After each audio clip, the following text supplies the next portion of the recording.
So guys ನಾನಿವಾಗ ದೇವಸ್ಥಾನಕ್ಕೆಲ್ಲ ಹೋಗಿ ಬಂದೆ. ನೆಕ್ಸ್ಟ್ ಬ್ರೇಕ್ಫಾಸ್ಟ್ ಮಾಡ್ತಾಯಿದ್ದೀನಿ. ಅಂದ್ಬಿಟ್ಟು ಊಟ ಮನೆಗೆ ಕೊಟ್ಟು ಕಳಿಸ್ಬಿಟ್ಟಿದ್ದಾರೆ.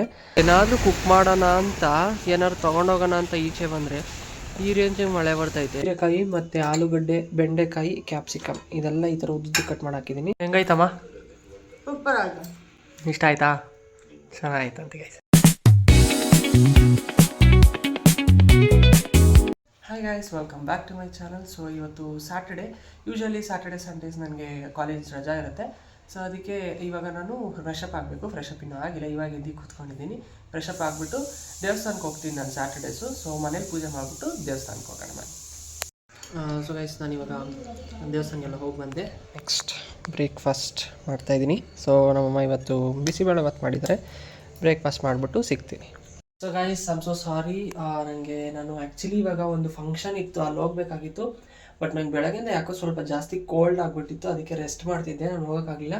ಆ್ಯಂಡ್ ಆ ಅಕ್ಕ ಪಾಪ ನಾನು ಹೋಗೋಕ್ಕಾಗಲಿಲ್ಲ ಅಂದ್ಬಿಟ್ಟು ಊಟ ಮನೆಗೆ ಕೊಟ್ಟು ಕಳಿಸ್ಬಿಟ್ಟಿದ್ದಾರೆ. ಅಮ್ಮ ಹೋಗಿದ್ರು. ಸೊ ಇದು ಗೀ ರೈಸು ಮತ್ತು ಒಬ್ಬಟ್ಟು ಸ್ವಲ್ಪ ಎಲ್ಲ ಕುರ್ಮ ಎಲ್ಲ ಕೊಟ್ಟು ಕಳಿಸಿದ್ದಾರೆ. ಸೊ ಊಟ ಮಾಡಿಕೊಂಡು ನೋಡೋಣ ಸಾಯಂಕಾಲ ಏನಾದರೂ ಪ್ಲ್ಯಾನ್ ಇದೆಯಾ ಅಂತ.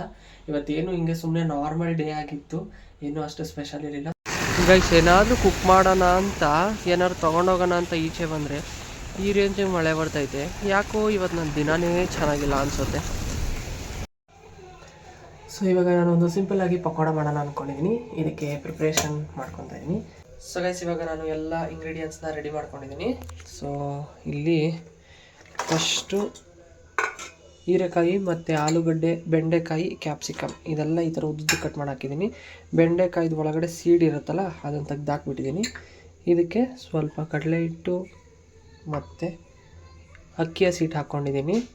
ಸೊ ಅಕ್ಕಿ ಹಸಿಟ್ಟು ಕ್ರಿಸ್ಪಿಗೋಸ್ಕರ ಹಾಕ್ಕೊಂಡಿರೋದು. ಇದಕ್ಕೇ ರುಚಿಗೆ ತಕ್ಕಷ್ಟು ಉಪ್ಪು ಹಾಕ್ಕೊಳ್ಳೋಣ ಮತ್ತು ಒಂದು ಸ್ವಲ್ಪ ಖಾರ ಪುಡಿ ಹಾಕ್ಕೊಂಡಿದ್ದೀನಿ. ಸೊ ಇದನ್ನೆಲ್ಲ ಚೆನ್ನಾಗಿ ಫಸ್ಟು ಮಿಕ್ಸ್ ಮಾಡ್ಕೊಳ್ಳೋಣ. ಅಯ್ಯೋ ಚಲೋ ಇತ್ತು, ಸಾರಿ. ಸೊ ಇದೊಂದು ಚೂರು ಮಿಕ್ಸ್ ಮಾಡಿದ್ಮೇಲೆ ಇದಕ್ಕೊಂದು ಸ್ವಲ್ಪ ನೀರು ಆ್ಯಡ್ ಮಾಡ್ಕೊಳ್ಳೋಣ. ನೀರು ಆ್ಯಡ್ ಮಾಡಿಕೊಂಡು ಚೆನ್ನಾಗಿ ಈಗ ಈ ಮಸಾಲೆ ನಾವೇನು ಹಾಕಿದ್ದೀವಲ್ಲ ಇದೆಲ್ಲ ಇದಕ್ಕೆ ಕೋಟ್ ಆಗಬೇಕು, ಅಲ್ಲಿವರೆಗೂ ಇದನ್ನು ಚೆನ್ನಾಗಿ ಮಿಕ್ಸ್ ಮಾಡ್ಕೊಳ್ಳೋಣ. ಸೊ ಇದು ಚೆನ್ನಾಗಿ ಇದನ್ನು ಮಿಕ್ಸ್ ಮಾಡ್ಕೊಂಡಿದ್ದೀನಿ. ಇದನ್ನು ನಾವು ಒಂದು 10 to 1/4 ಗಂಟೆ ಮ್ಯಾರಿನೇಟ್ ಮಾಡ್ಕೊಳ್ಳೋಣ. ಸೊ ಇದನ್ನು ಕ್ಲೋಸ್ ಮಾಡಿಬಿಟ್ಟು ಒಂದು 1/4 ಗಂಟೆ ಹಂಗೆ ಬಿಡ್ತೀನಿ. ಸೊ ಗಾಯ್ಸ್ ಇದು ಒಂದು 1/4 ಗಂಟೆ ಬಿಟ್ಟಿದ್ದೆ, ಇದಾಗಿದೆ. ಸೊ ಅದೇ ಗ್ಯಾಪಲ್ಲಿ ಇಲ್ಲಿ ನಾನು ಎಣ್ಣೆ ಕೂಡ ಕಾಯಕ್ಕಿಟ್ಟಿದ್ದೆ. ಎಣ್ಣೆ ಚೆನ್ನಾಗಿ ಕಾದಿದೆ. ಇವಾಗ ಇದನ್ನು ಫ್ರೈ ಮಾಡ್ಕೊಂಡು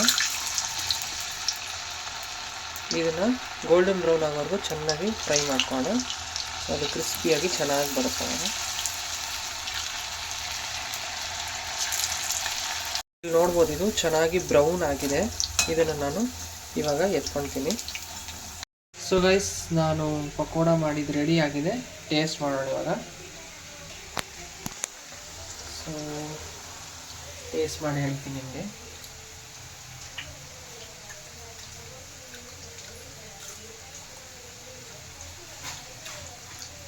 ಸೂಪರಾಗಿದೆ.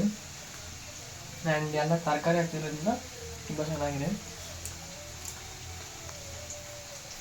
ಹೆಂಗಾಯ್ತಮ್ಮ? ಸೂಪರ್ ಆಯ್ತು. ಇಷ್ಟ ಆಯ್ತಾ? ಚೆನ್ನಾಗಾಯ್ತಂತೆ ಗೈಸ್ ನಮ್ಮ ಅಮ್ಮಂಗೆ ಇಷ್ಟ ಆಯ್ತಂತೆ. ಸೊ ಗೈಸ್ ನಾನು ಈ ವಿಡಿಯೋನ ಇಲ್ಲಿಗೆ ಎಂಡ್ ಮಾಡ್ತೀನಿ. ಈ ವಿಡಿಯೋ ಇಷ್ಟ ಆದರೆ please like, share and comment ಮಾಡಿ. ಹಾಗೆ ಯಾರೆಲ್ಲ ಹೊಸಗೆ ನನ್ನ ಚಾನಲ್ ಹತ್ರ ಪ್ಲೀಸ್ ಸಬ್ಸ್ಕ್ರೈಬ್ ಮಾಡ್ಕೊಳ್ಳಿ. ಆ್ಯಂಡ್ ನನ್ನ ಈ ಡೈಲಿ ವ್ಲಾಗ್ ಹೇಗೆ ಅನ್ನಿಸ್ತಾ ಇದೆ ಅಂತ ಪ್ಲೀಸ್ ಕಮೆಂಟ್ ಮಾಡಿ ತಿಳಿಸಿ. Thank you so much for watching. Bye.